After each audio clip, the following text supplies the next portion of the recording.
বাঁকুড়ার গুরুত্বপূর্ণ বিষ্ণুপুর আরামবাগ 2 নম্বর রাজ্য সড়ক অহল্যাবাই রোডের বেহাল দশা। রাস্তার মাঝে একের পর এক বড় গর্ত, কোথাও বেরিয়ে রয়েছে পাথর, কোথাও ইট ও পেভার ব্লক দিয়ে চোরাতালি দেওয়া হয়েছে। স্থানীয় বাসিন্দাদের অভিযোগ, দীর্ঘদিন ধরে এই রাস্তার এমন পরিস্থিতির কারণে বাড়ছে দুর্ঘটনার আশঙ্কা। প্রথম কথা বলছি, রাস্তার করুণ অবস্থা, খানাখন্দায় ভর্তি। একটু জল হলে রাস্তায় জল জমে যাচ্ছে।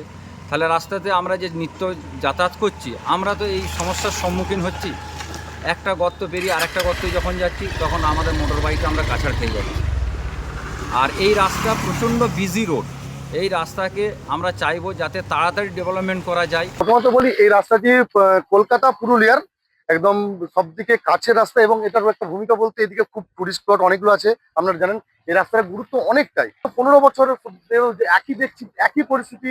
আগে সরকারের কাছে আমরা বারবার জানিয়েছিলাম এই রাস্তার মেরামতের জন্য, কিন্তু কোনো রকম সুফল হয়নি। আমরা চাইবো যে এই সরকারের কাছে যে এই রাস্তা যেন অতি শীঘ্রই রাস্তা ভালো করা হয়, কারণ প্রতিনিয়ত দুর্ঘটনা ঘটে। কালকেও একটা ছোটখাটো দুর্ঘটনা ঘটেছে। তার অবস্থা খুবই খারাপ, মানে বেহাল দশা যাকে বলে। আমরা প্রতিদিনই যাতায়াত করি, আমাদের প্রফেশনে এই বাইক নিয়েই প্রফেশন আমাদের। তো রাস্তার মানে মেরামত তো খুব একটা হচ্ছে না, সেই ইট দিয়ে মানে গোজামিল টাইপের কাজ হচ্ছে। তো সরকারের কাছে আবেদন যে রাস্তাগুলো যেন একটু দেখা হয়। প্রতিদিন এই রাস্তা দিয়ে অজস্র বাস, ট্রাক, ছোট বড় গাড়ি এবং অ্যাম্বুলেন্স চলাচল করে। স্থানীয়দের দাবি, দ্রুত স্থায়ীভাবে রাস্তার সংস্কার করা হোক। কোতলপুরের বিধায়ক লক্ষ্মীকান্ত মজুমদার জানিয়েছেন, দুর্গাপুজোর আগেই রাস্তা মেরামতের কাজ সম্পন্ন হবে। কোনো একটা জায়গায় রাস্তা হয়তো ভালো থাকে, আবার কোনো জায়গায় রাস্তা খারাপ হয়ে যায়। যা হয় মানুষের, আমাদের সরকারের মূল উদ্দেশ্য হচ্ছে মানুষের পরিষেবা দেওয়া।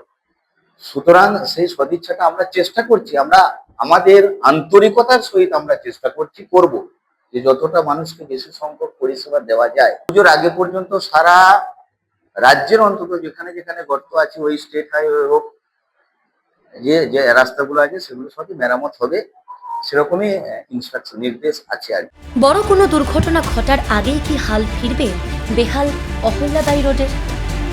দ্রুত স্থায়ী সমাধানের আশায় স্থানীয় বাসিন্দারা।